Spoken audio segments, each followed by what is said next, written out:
Right, good afternoon, everyone. So today I'll be presenting about STFC Food Network, which is one of the projects that I'm leading. And STFC stands for Science and Technologies Facilities Council. We have funded quite a few projects related to engineering, space engineering in particular, and its application in the food science. Okay, so the way the network works is that we try and identify the challenges across the food system, from production to supply chain to consumption. And we are addressing these challenges through different capabilities that Science and Technology Facilities Council provide us in data science, in different sort of technologies, and they have different facilities in the UK that we utilize to study some of the food materials and the structure of the materials, and also looking into different sort of call out rates, so reducing those as well. Okay, it is a 4 years project, and we have been lucky to now be in phase 2. So it started in 2017, and we are now in phase 2 since 2020. We are over 300 members from 18 plus countries. This membership comprises of different industries, big and small, different researchers, early career researchers, experienced researchers, different policymakers as well. Okay. Right. So yeah, we do fund a lot of projects, and we have different working groups where we collaboratively work together, and we all are also running master classes along with in collaboration with IntelliDigest. Okay, so in relation to the different sort of funding projects that we have done, I think a few of them are very relevant to engineering, and I can go through some of them here. So one of the projects which we funded was around data science capability and looking into the agriculture, trying to identify pregnancy rate in the cattle, and it is done with the help of IR, which is infrared thermography. So looking into the heat sensing technologies of and applying it into cattle to monitor whether or not they are ready for the pregnancy or artificial insemination. And then again, like looking into different sort of technologies related to dates, especially in relation to salads and avocado, looking into their fresh produce and the quality of those produce. So the best before dates, so trying to identify those by sensing technologies. And then we have also funded projects around different sort of technologies related to cryogenics, space thermal engineering, looking into whether we can apply that for a sustainable cold supply chain in tropics.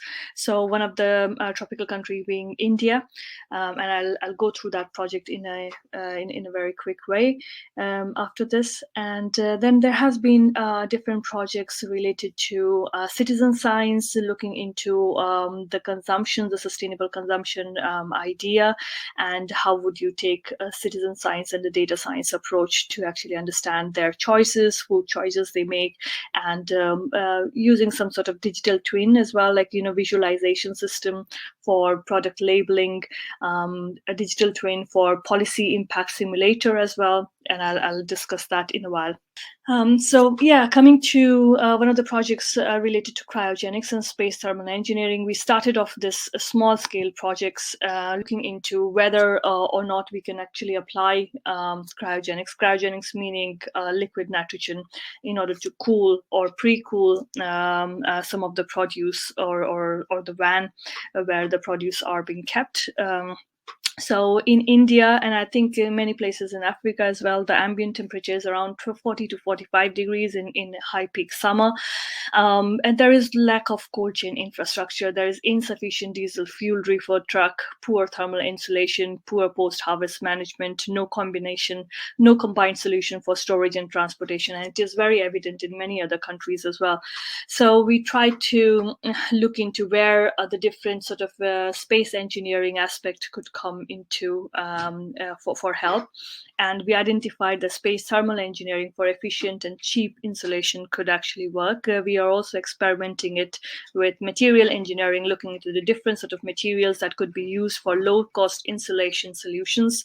We are combining those passive cooling and active cooling technologies so that we can get cost-effective cold chain solutions. So, for example, it could take 2 to 3 hours for a diesel fuel truck to reduce the temperature from 45 degrees ambient temperature to 10 degrees temperature, where you could actually store the food for the longer time.